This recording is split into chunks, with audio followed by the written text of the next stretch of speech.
Sometimes life has a funny way of sharing messages with you.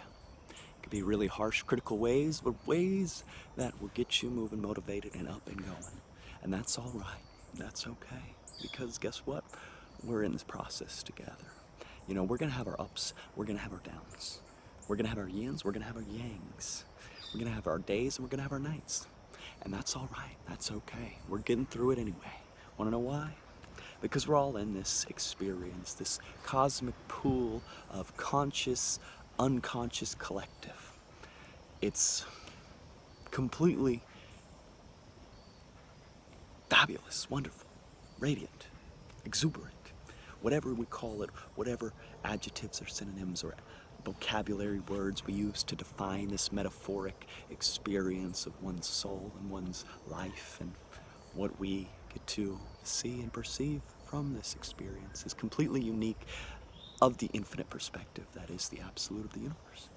And that's all right, because you know you're special. You know you are worthy. You know you are love and fire incarnated into a physical body. A soul exists within you, and that same soul exists within me. That soul is not separate from any single one aspect of this universe. That's what makes it so wonderful, so special. And I share this because, you know what? Why aren't we sharing it? This is something that is a truth. This is something that radiates through the very existence of all of humanity, of all ancient philosophers and spiritual teachers, of both Eastern and Western connection. And I'm sharing it now. I'm sharing it here in our present day that is so bombarded by social media, so bombarded by egoic and self-absorbed, whatever. And that's all right. You can be egoic, you can be selfish.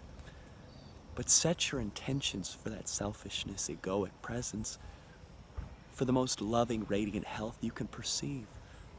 Because the more you exist in health and love, the more your mind will clear its thoughts naturally. And you'll start loving yourself more. You'll start treating yourself better.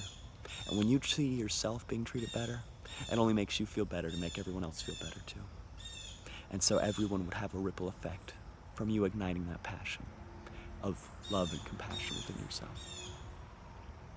You know, healing, it only starts when you believe that'll happen.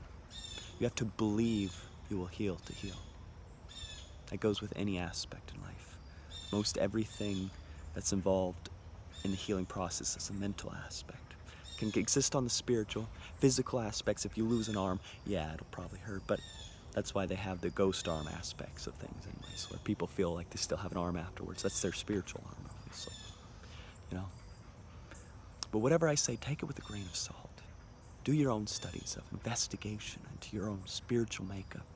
Study the ancient philosophies of Buddhist teachings, Christian teachings, Jewish teachings. Study all these things of Egyptian teachings. Learn everything you can from every culture you can to expand yourself, and take a grain of salt with each. Because salt is the salt of the earth. It represents the earth which we exist upon. Sulfur, the fire of the sun, and Mercury, either the planet Mercury or the moon, whatever you want to call it. You know, create your own philosophical expansion of the gold within your soul. You are worthy. I wouldn't be here sharing this with you right now if I didn't believe it. You are. And I pray for all the love of the heart to shine and emit through you, and to ripple into this world, and help this world that needs the help more now than ever before. In this age of social media, in this age of so much development and destruction of natural resources, we need this now. Wish you all the best this day and every other. Namaste.